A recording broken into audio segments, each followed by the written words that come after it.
But what I want to bring in is the two leaders, Prime Minister Modi and UAE President. They both have laid a roadmap for both the countries, and the idea is that the relationship should move beyond trade to a more robust capital, technology, and larger cooperation between the two. Ekta, I would start with you. What is the potential for this relationship? Where do you see it heading now? Thank you so much, Deepshikha, and a pleasure to be here. Thank you, everyone, for staying up here for this panel. So today, UAE, India, of course, have bypassed the trade relationships. It has been long-standing. I would say we have moved already a notch above by having strategic alliances. The kind of moves that we've seen, UAE government stepping out of OPEC, and the biggest beneficiary happens to be India, the defense pact between the two countries.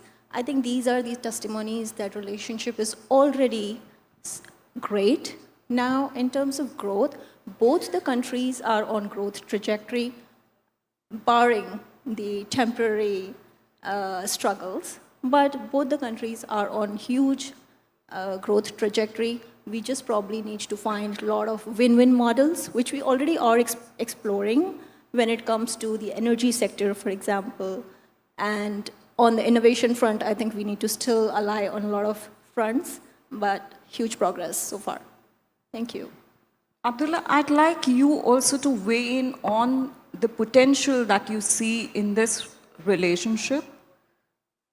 Absolutely. And where is it headed? Can it move beyond just trade?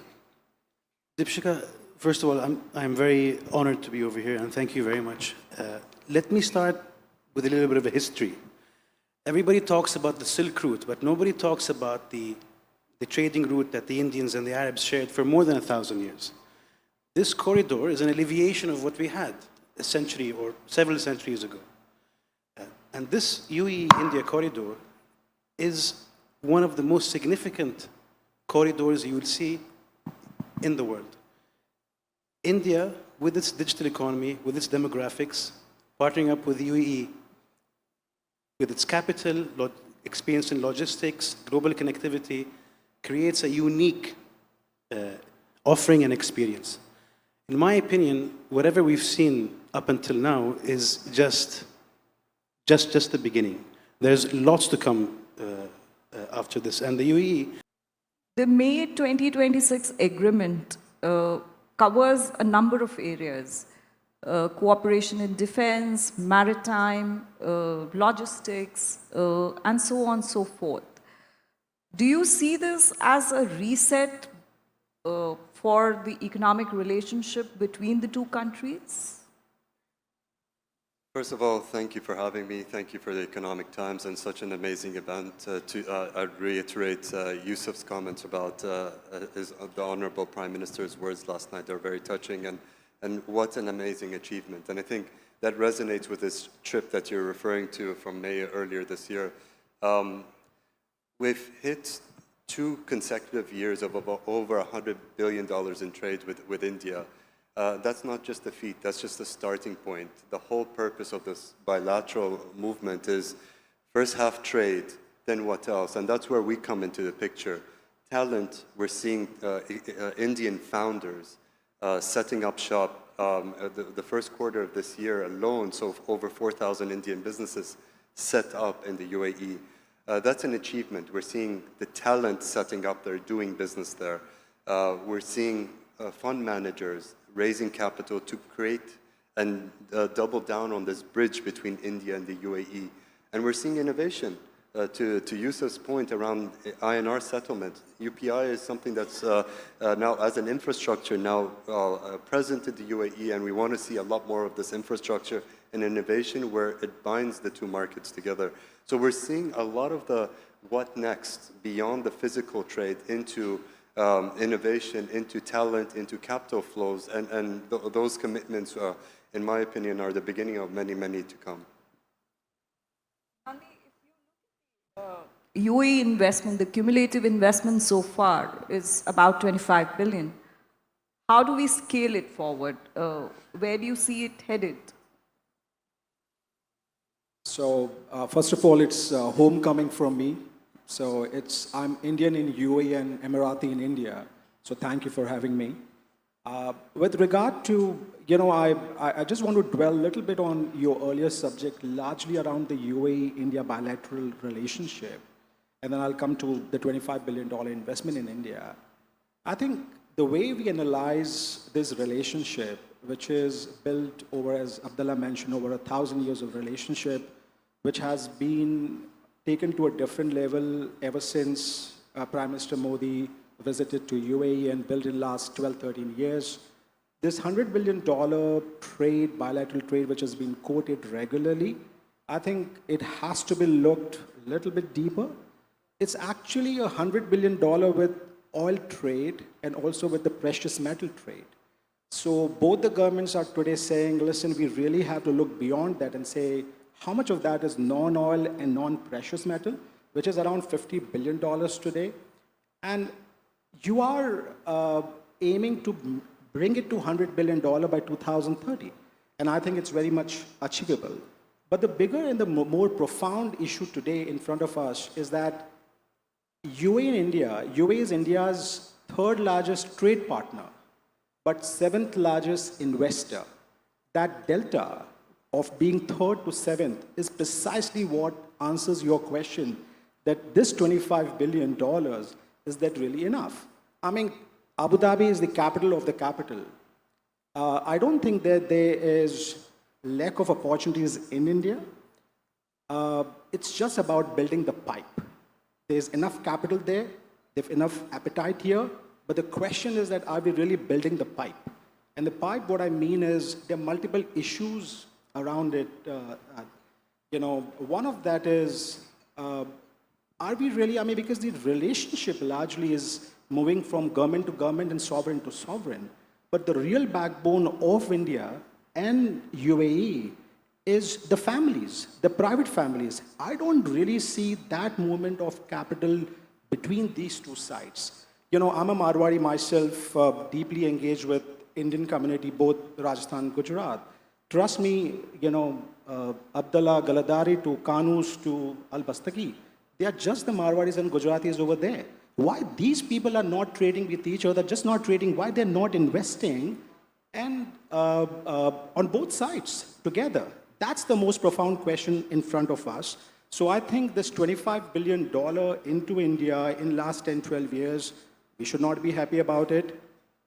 We have more money over there. We have more appetite in India. Bring the families together. And that's not happening. And we can dwell deeper in terms of what is really stopping this. But, that's the reality. Ekta, would you like to weigh in here? Because you handle a lot of, a very large fund there. What Nandi's concerns have been.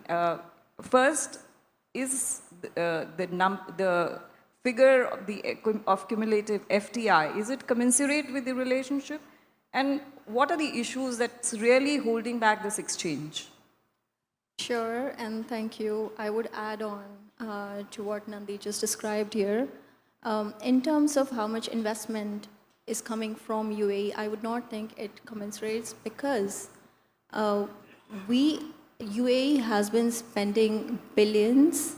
However, that investment has primarily come into the form of real estate or energy infrastructure to some extent, which is great. But when we are talking about growth partners or next era trajectory, we are talking about also venture ecosystem, we are talking about innovation, we are talking about the new world that we are looking at, which is technology. Are we investing in India? Honestly, the not very good answer is not to the extent that we would like to, not to the extent that we have the solid partnership, strategic partnership as of now. We may want to know why, because India does innovate, India does have a lot of opportunities. I would like to highlight some of the numbers, for example, ease of business. Now, good or bad, World Bank has stopped giving us that ranking. but the last ranking that I saw for India was 63rd amongst the total of 190. 10 years ago we were at 142. So if you look at how we have done in 10 years, excellent. However, if we look at where India is in terms of its economy, if we look at PPP-wise, it's at third largest. Otherwise, nominal GDP-wise, it's sixth largest in the world. But if you look at ease of business or ease of exit or flexibility on the liquidity or the legal reforms, infrastructure on that front, that is not as solid as compared to, for example, US. And therefore, if you look at multi-billions that go out from UAE and for that matter from the region, that's mostly in US. It doesn't mean that technology doesn't come from India, but along with that technology, there needs to be infrastructure to support that ecosystem. You have to understand the risk and what is actually going into the mind of the investor. BIT largely, to my understanding, actually protects the investor with the risk with the government. I don't fear the government. I love the government here. I have no problem with the government. Where the problem lies? The problem lies if I make a direct investment in India, if I have a problem with the minority, if I'm a minority investor, if I have a problem with the JV partner, and if it's going to take me 30 years to resolve a dispute, there where the problem lies. You include within BIT, within a stipulated time frame, legal issues will be resolved. Trust me, you will have less opportunities, more capital coming to this nation. So BIT really need to resolve the issues around family-to-family dialogue. That trust is there. Wrap it up with legal framework through BIT and you'll see the change. And there where the problem with BIT lies from a private investment perspective. Abdullah, your family has one of the largest legal law firms in UAE. Do you agree with this view? What are the issues that you think the investors see from UAE side and what needs to be corrected? You see, Deepshika, in one way,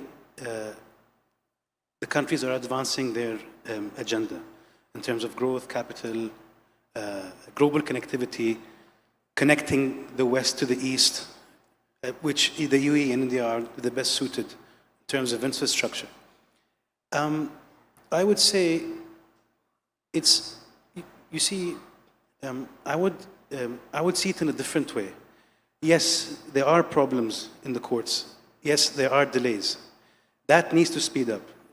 People want clarity in terms of if we enter into a market, if there's a dispute, we want it to be settled quickly and not stay in court for a long time. 5, 6 years, a lot can change in 5, 6 years. And I know a lot is being done.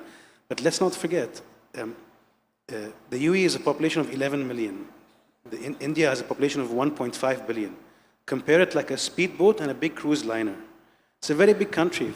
For it to move from A to B, it will take time. And I do appreciate that. Yes, we need to move faster, but we do appreciate that things take time in an economy this big. But I am very optimistic for the future, and I think this corridor will speed things up. And I know Prime Minister Modi and President Sheikh Mohammed bin Zayed Al Nahyan, the President of the UAE, are in touch on a personal basis. So I'm really optimistic, and I think the relationship has never been better. And it can only go upwards from here, in my opinion. So let's stay optimistic. Let's try and help and see how we can speed it up. And let's hope for the best. Yusuf, for your company, where are the opportunities here? What are the sectors that you're looking at beyond the traditional sector? India is quite high on green transition. Prime Minister's also set set a huge target till 2030. Which are the sectors that are attractive to a company like yours? If you think about what makes any energy investment attractive in the world, it's three things, right? One, it is rising urbanization and middle class, which effectively increases the consumption of energy. Two, it's AI, which is most gas intensive. And three, it's transformation of the energy mix, right? And India sits at the exact intersection of these three, right? Urban and middle class heading to 1 billion urban population, which effectively means a massive boom. Two, AI revolution. You have so many Indian companies at the forefront. We heard yesterday in the speeches about all of the companies sending rockets to the space, all of the new AI companies coming in. And three, you have a massive transformation in the energy mix with a big kind of growth in gas. So obviously these three things make it super attractive, and that's why you have, for example, Altera, which is the biggest kind of new energy investor in the world out of Abu Dhabi, committing to up to 11 gigawatt of renewable power in India. So that gives you kind of a taste of how big it is. And the other way around, right? Back to the point around families, you have Reliance coming in and effectively setting up an industrial base in Abu Dhabi with ADNOC as their first ever investment in the Middle East with a $2 billion investment, right? Because at the end of the day, as Nader said, it's all about talent. India has the biggest population in the world, coupled with one of the best education systems, which by definition means it has the deepest talent pool in the world. And that talent pool is able to drive both growth in India for ADNOC and Abu Dhabi and the world to sell into, as well as effectively Indian investments and participation outside, which again, we're seeing in Abu Dhabi as a corridor for that. So it's an extremely attractive investment opportunity. Nadir, where do you see, the next 100 billion economic value coming from in the relationship that we have? Which are the sectors that you think can see a very robust exchange of flow of capital, so on, from both sides? Maybe if I can talk towards stages, because I see it's more, there's a stage overlap between the maturity curves of tech companies and ventures that seems to be the gap in the MENA region, in the UAE, and a very similar one here, and it's growth capital. In the growth capital stage, macroeconomic factors really play a large part of it. Inflation rates, currency, amongst other risks, right? And we're seeing it in the capital markets. The number of listings over here, listings in MENA have slowed down to a certain extent. Now, what does that mean? That means growth and growth capital more and more has to rely on potentially American dollars. Now, the risk is, do these companies then transport themselves and become American companies? Now, what I'm trying to talk about here is there's a huge opportunity on the corridor perspective of keeping that capital and then opportunity regional, maximizing the ability to grow into both sides as a market and really leveraging this bilateral agreement to hit exactly that. How do we create growth opportunities and enable for more growth underwriting to then create a healthy pipeline of companies for the capital markets over here? So I think growth and growth companies, that creating unlocks for them, revenue unlocks, opportunities, will then bring more capital and keep this corridor extremely healthy and ownership regional, if I was to hone in on an area. India has a very robust startup framework. I'll just come to you. Do you see, is there a lot of interest in the investors? Do you see this sector getting a lot of capital can flow in? Are there investors who are really willing to sort of come into the startups segment? Yes, well, and we're seeing quite a bit of that. So we're seeing a lot of Indian investors setting up shop. We see it quite closely. We're based in the DIFC, and we're seeing them setting up structures where they're enabling Gulf capital to come in and invest into Indian opportunities. So that bridge unlocks two things. Is a structure that's understood and someone who really understands and has access to great talent and opportunities. So on one side, very healthy, $5.2 billion, I'm looking at my notes here, of VC investments in the first half of this year alone. We've seen across all of MENA about $1.2, $1.3 billion of investments in the first half as well. Healthy, but driven by AI. AI is where we see a lot of that opportunity, and this is where a lot of the pipeline for AI talent is. And these bridges, these GPs that are coming in between, de-risking and creating access to these opportunities is a major play that we see. You wanted to make a point here. Just building on that, I would like to add that the UAE amended its corporate law in 2022. It made secondary listings very easy. Now, this reform legislation was mainly made for India, and you'll see a lot of public companies in India will be listing as a secondary listing in the UAE, and vice versa. You will see a lot of UAE companies doing some kind of secondary listings in India. I know for a fact that this has been done for many reasons, but mainly it has been done for India. And that amendment in 2022 or 2023, I'm not sure. We're not left with much time, but just a sharp one from every one of you. Can we build a genuine corridor with active exchange of capital, trade, talent on both sides? Just quickly to conclude. So I'll just elaborate. I think trade is not an issue. Trade, you're sorted with $100 billion currently being done.